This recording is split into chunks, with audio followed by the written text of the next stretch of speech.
I think it's taken me a long time to reach a point where I look at my work and go like, yeah, kind of like that. I mean, no, I'm not shitting on everyone I've tattooed until now. You have to be bold and unapologetic about it, right? That's it. Otherwise, you don't believe in yourself, and no one's gonna. You have to get tattooed from someone that doesn't believe in themselves. They need to like the tattoo, and they need to know that you love it. Yeah. Then they will feel good carrying it forever, and that's real. That's fucking important. Yeah.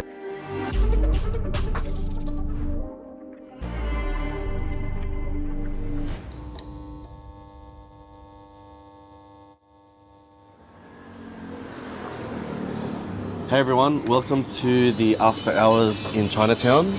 We're currently in Chiang Mai and just finished the tattoo convention.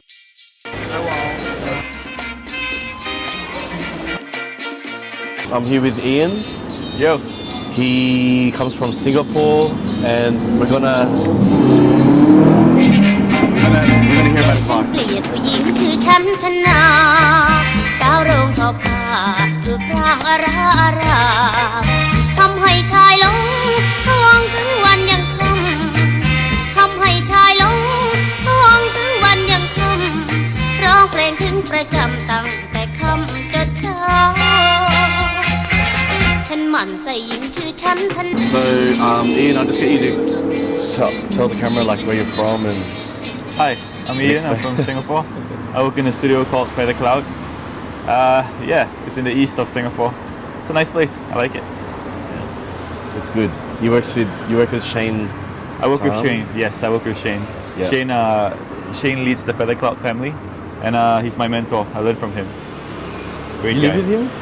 Sorry? You live with him? I learned from him. Oh, you learned from him. Yeah. Interesting. Nah. So, how did you before tattooing? Yeah. Before we talk about tattooing, what was your first job, bro? First job. I sold shoes. Where? I sold shoes when I was, I think 17. I sold Macbeth shoes. Macbeth. Yeah. Shoes. Yeah, I sold Macbeth shoes in this mall called Far East Plaza. And back then, I think Far East Plaza was like, if you want to get tattooed in Singapore, you go to Far East Plaza. You know, at least Inside a shopping mall. Yeah. But does it look old? It's old as fuck. Well, 70s, 80s, 90s. I think 90s. Maybe 90s was it started. Yeah, and I saw a lot of tattoo shops in that the one mall. Yeah, and it was like a little bit alternative. You know what I mean? Piercing studios and tattoo shops and stuff. And there wasn't a lot of other tattoo shops around the country. It was scattered here and there, but mostly people this was pre-Instagram kind of thing. So if you want to get tattooed, people just used to go to Far East Plaza. Yeah. Yeah, and I was selling shoes there. It's really cool. Very fun. Yeah. And so you sold shoes. Yeah. Then what did you do after? So that was how old were you at that time? I was 16. Yeah, I was 16. This was post O levels or high school Singaporean equivalent of. How old are you allowed to work youngest in Singapore? Dude, you know what? I have no idea, but I did work for my dad in a factory when I was 14. So that's alright. Yeah, fucking Chinese sweatshop kind of. Yeah.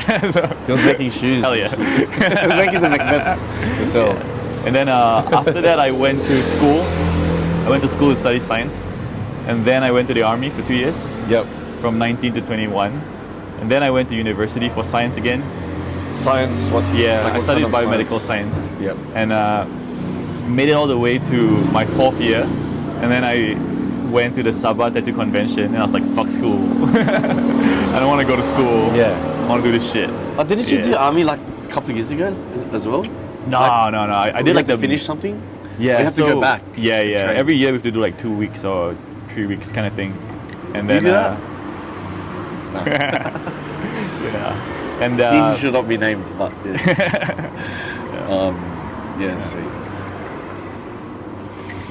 How's the army? It was sick. I had a great time. What do you have to do? The first 4 months was basic, and then I went to a school called the Specialist Cadet School, and then they put me in the medical side of things. Specialist cadet? Yeah, I was gonna become a sergeant, so I did my combat medic training there. Yeah. I think everyone who studied nursing or science just gets funneled into the medical bit. Yeah. You know, yeah, that's great. I had a great time. And then now we'll fast forward to like how did you get into tattooing?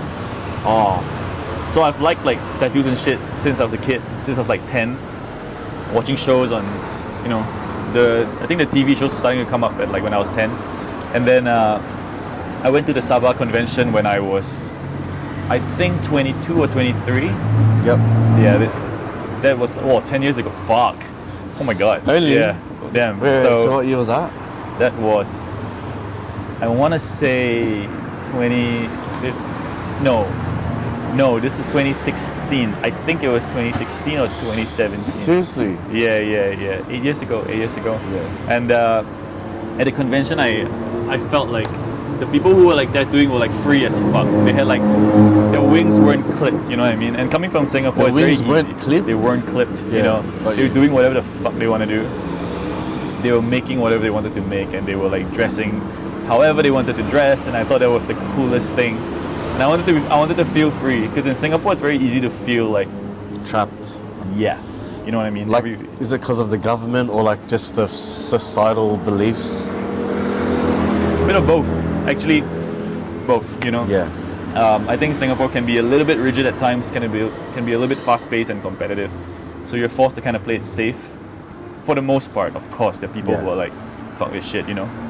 So I went to the convention, and I was like, this is amazing. I met people who like, man, their minds were just free. They said things that like I've never heard before, and Like what did they say? oh man, I Can't remember. Yeah, I can't remember, but the feeling I got was just one of freedom. Yeah. And it was, I think we can all like remember when we first saw like something that is alternative, you know, something that was different. Yeah. And I remember on the third day of the convention, I remember going back to my hotel room, and I had to write an essay for school. And I was just like, my heart wasn't in it anymore. I was like, oh no, because I've always loved science. I still do. Yeah. I've always loved science until now, but But what kind of science is it? Like Breaking Bad science, or is it like? yeah, we made meth. No, Yeah. no. That's awesome. It was biology. Yeah. I did biology, and I had like a keen interest Plants and shit. in. Sorry. Plants and shit. A little bit of plants, yeah. Mostly like bacteria and shit. Okay, yeah. I love like prokaryote. Anyway. Yeah. I love science and shit. You Yeah. know, biology and shit.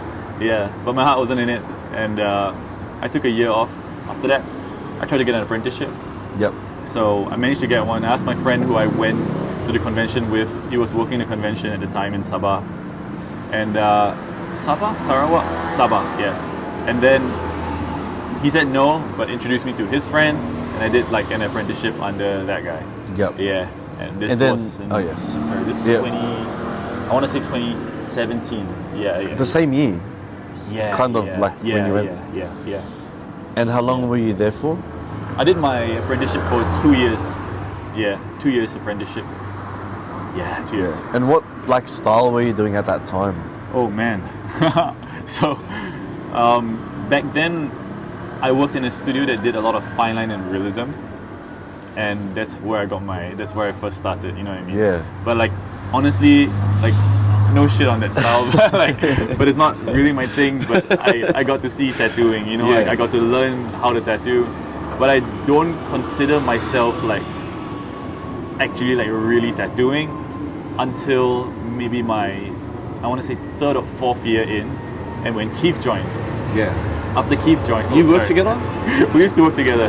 Yeah. We worked together for like a year. After Wait, Keith, is the shop still around? no, it's not around anymore. Okay, yeah. Yeah, it closed. Man, sorry, I think I'm getting bit by something. Like, anyways. No worries. It closed.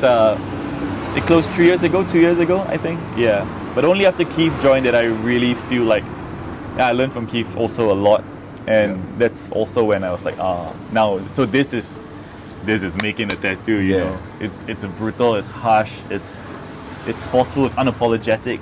Yep. And to me, that was what tattooing was, and it's supposed to look and feel that way. Yeah. Then I felt like, tattooing. Then I was like, I want to drop everything I've been doing until now and start again. Yeah. And then I wanted something that was transformative, and that's when I really felt like But what made you Yeah. feel that way? I think again, no hate to the style, but Yeah. like, It's I just not think- your style. Yeah. I think seeing like maybe I wasn't doing it well, you know. I Yeah, think I wasn't yeah. doing it well, and seeing like my clients come back after like a couple of months and years, and the tattoo's healed and settled, and it doesn't look like it doesn't have that punch that I like, you know. I mean, people like different things, right? And I like when things like punch you in the face, you know. I like to get punched in the face, Yeah. visually, spiritually, Visually. yeah. And that's what made me like kind of drop everything. And I really like blackwork because I think it was like, you know, BME in the past. No. Yeah, BME is like where people share like, it was like one of the earliest like kind of consolidated places. Well, you can see like blackwork and body What is mods this? Like, and- what do you mean? What it's like a forum situation. Oh, it's a forum. Yeah, people used to share their work. Yeah. And then a lot of blackwork guys were there, and a lot of body mod guys were there, and never seen So anything what's like BME? Body modification? enthusiasts. Yeah, Oh, shit. yeah. I think it's enthusiasts. But was I it can't remember. only in Singapore? It was like a worldwide thing, you know. It's Yeah. like a small community on the Okay. internet. Yeah. So I think I found it on the tail end of it, and with Tumblr in the past, I saw a lot of like I saw a lot of blackwork. The first few like blackwork guys I saw was like NASA. It was like I think John Dix, Thomas Hooper, you Yeah. know. And then I like really just fell in love because before that, all I knew about tattooing was well, in Singapore we have the gangster kind of tattoos, you know what I mean? Yeah. Yeah, and like a lot of like smaller traditional American stuff, which I think is fantastic. Yep. But then when I saw like the context of a large scale bodysuit and how transformative it is to the whole body, almost like you are born with it, then I really was like, you know, yeah. Was there anyone that inspired you to do that? Like to do what? Oh, sorry. To like, did you see anything that inspired you and sparked that 100%. creativity? Yeah, And NASA's imagine it, work. like- It was Yeah. it was NASA and Thomas Hooper and John Dix's work in the earlier Yeah. days that like really blew my mind. I saw a little bit of Little Swastika, aka Lily Lu, doing stuff in Thailand. I saw a bit of Gee's work, you know, on Tumblr and stuff. Gila tattooer. I saw a bit of that. But it was primarily like Zedler Hit stuff and Leo Zulueta stuff and NASA stuff, especially NASA stuff. I don't know, it just blew my mind. And yeah. I was like, this is like, I've never felt this way, and I want to pursue feeling this way forever and ever and ever. Yeah. You know. And then when did you like work with Shane Town? I started working with Shane 3 years ago, almost 3 years ago now. 3.5 years, or almost 4 years ago, he reached out to me because he saw a sleeve that I did on a friend's partner. And I think like, you know how you can look at someone's work and you like kind of feel like you know this person a little bit. Yeah. You know what I mean? You can see like the soul. I think me and Shane have some similarities in the way we see the world and the way we want to put things in the world. And yeah, we started talking on Instagram, and then we scheduled like a meetup. I went to the studio, and when I met Shane, like that was it. You know, like there's only a Who handful of introduced you people. to Shane? Sorry? Who introduced you? No, Shane reached out. Oh, yeah, for we real? started talking on Instagram. Yeah, sick. Yeah, and but I've known Shane for. I mean, if you're in Singapore, you know Shane. If you don't know Shane, you should know Shane. And I remember first seeing his work. Like I was at like a convention, like 8, 9. I can't remember. It was one of those things like tattoo related. Wait, are you hungry? Like, do you want something to snack on quickly? I think I'm okay. You're alright? Yeah. Dan, can you just order edamame quickly? Something like started, like a just. Yeah. So we were talking about Shane. Yeah. What about him? Like how he makes you feel and. How he makes me feel? Hell yeah. Let's get into Nah, it. not like that. Just thinking, Nah, he's dope. He's dope. yeah, like so he reached out to you. Yeah. And I met him, and then when I met him, I still remember we were like talking in some stairwell, and I think it was just the energy and the bold confidence, and man, it contextualized his work. The man fits the work. You know what I mean? I think his work says everything that you need to know. And then meeting him in person, I was like, yeah, this is the dude. This is the dude that I want to learn from and I want to work for. You know what I mean? And that was 3 years ago, and I still haven't felt any difference till now. And just the feather cloud mentality, I truly believe in. You know, yeah, and I think it kind of like shaped my progress from 3 years ago till now. Yeah. That was in 2020, late 2021. Yep. Yeah. Late 2021. Yeah. 2022. Yeah. I think 2022 might have been January I joined. I think so. Yeah. Yep. Yeah. And like Shane's, because I didn't really know much about Shane. Yeah. Because I just was focused, like I mainly knew about Sydney tattooers, Australian tattooers, and mainly like American tattooers, or Japanese like as well, for Japanese tattoos. Yeah. But like I didn't know about Shane, but I saw his work all the time. Like someone's like, did you go Shane 10? And then I went to Singapore, and we saw you guys, and I was like, who's this Shane 10 that everyone speaks of? Yeah. And then you guys were like, who's Shane 10? Who the fuck's Shane 10? Because you guys say Shane Tan. Yeah. You know what I mean? Like, just simple error, but like, because I just say it so differently and shit. But yeah, like you could see why he's very renowned. And So I think okay, Shane started in the year 2000, and I think it was 2008. He kind of he left Singapore. He was one of the first few to bridge Singapore with the rest of the tattooing world. I feel there were other tattooers before him for sure. Yeah. But he bridged it with the world, and he bridged Singapore with the world, and he went to Zurich to work there and to explore body modification and tattooing. And he met Mick in a studio there. Okay. Yeah. I think Mick did like a little guest spot or a couple of days, and then that's when they met. And Shane's biggest influences back then was Mick, really, you know, like whoever started, whoever like kind of pioneered or proliferated the neo-Japanese style and created this new look. I think Shane was in love with that, and he was very influenced by Mike Roper and Mick, and I'm pretty sure Philip Liu as well, like everyone else, you know, and and he started doing this for years. And then later on, he got acquainted with Horikyo family, Osaka, and that's when this interest in going back started. So the Osaka style of Showa era tattooing, and after that, Shane's someone who always wants to go deeper and understands things. He wants to go to the roots, like not the fruits, you know. And that's when he started really getting to Taisho style tattooing, which is like pre-Showa, right? And the boldness, I feel like has the same DNA as like tribal or blackwork, you know. It's the language is different, but the soul is the same, and it's strong and it's transformative and it's bold as fuck. Like your Hori Uno, Horikin, Horibun, this kind of vibe, Horigoro kind of vibe. Yeah. And and then after that he came back to Singapore, started Feather Cloud, and a couple years later. So when did he start Feather Cloud? Sorry. When did he start Feather Cloud?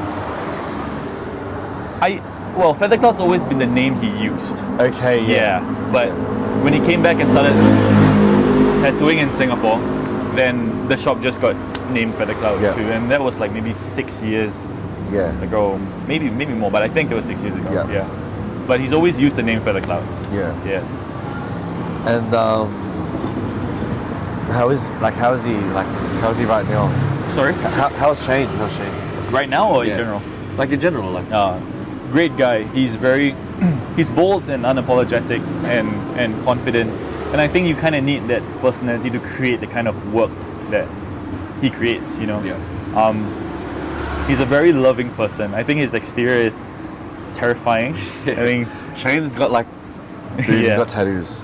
I think, man, he was one of the first few in Singapore to like face have tattoos his and shit? fucking his whole head is head like and black shit. work, and you know, because he was influenced by BME and he met all these European black work guys at the start of like when black work was starting to become a thing, before the word Yeah. black work was coined, and he got really influenced by that.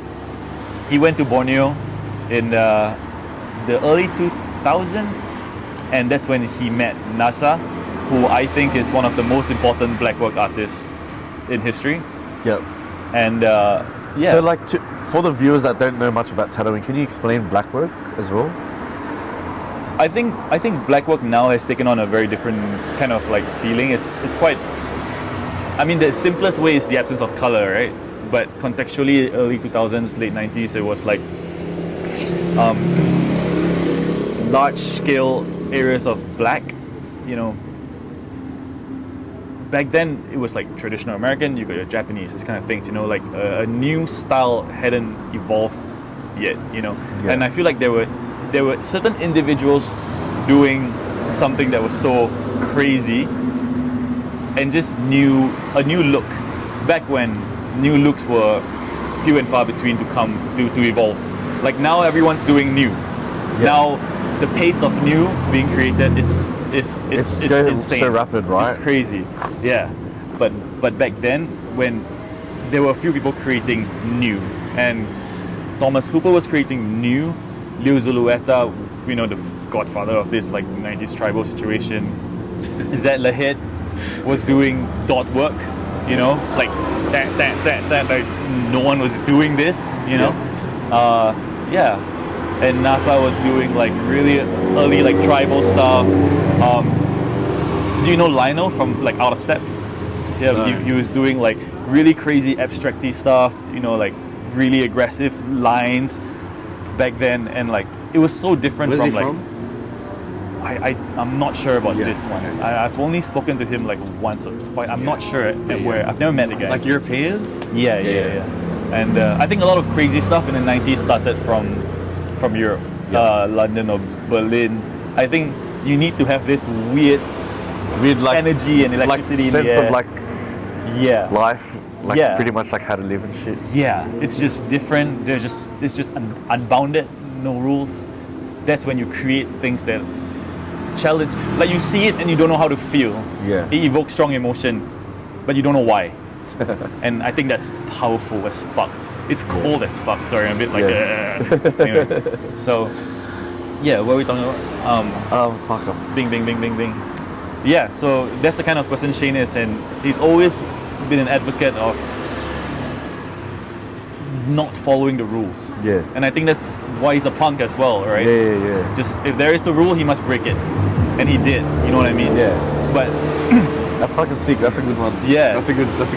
and if he's doing Japanese style, it's such a disciplined dichotomy, because trying to recreate the Japanese aesthetic, not necessarily, you know, but trying to recreate the aesthetic requires discipline and toning down this rebellion, or finding a context where rebellion is correct, Yeah. you know. And that's where I have a lot of respect for his creativity as well, because he's finding ways to break the rules correctly. Yeah. You know what I mean? Got you. Yeah, whilst being respectful to what makes something What it the is. way it is. Yeah, Yeah, yeah. exactly. Yeah. So that's Shane, you know. Yep.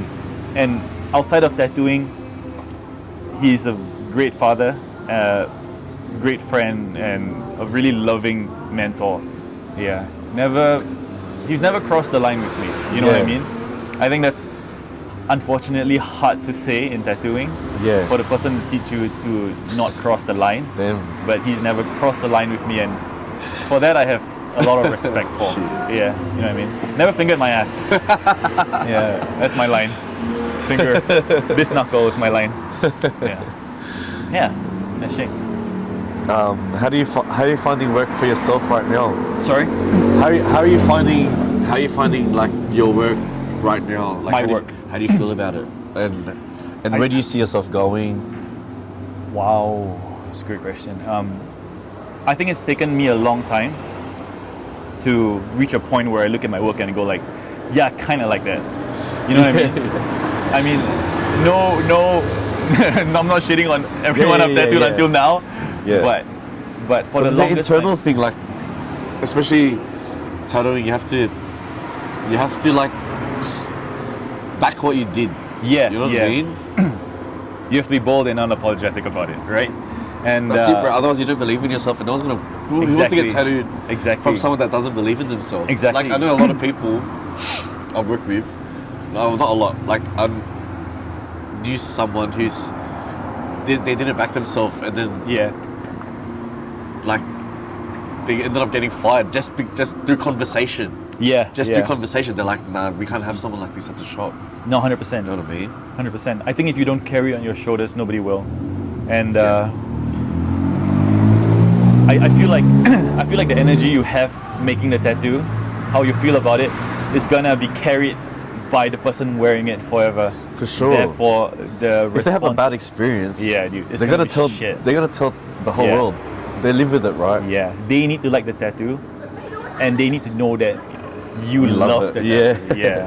Then they will feel good carrying it forever, and Yeah, that's for real. that's fucking important. Yeah. And for me to reach the point where like I look at it and go like, yeah, I kind of like that. I quite like that. Took a while. Took a lot of like soul searching. It took a lot of like looking at my introspection. You know, who am I? What do I have that's unique? Yep. What can I give to the tattoo world that isn't there? Because I want to create new. I think tattooing is a coin with two sides. There's preservation and there's exploration, and you have to be very clear what kind of artist you are, whether you are someone who preserves or someone who explores.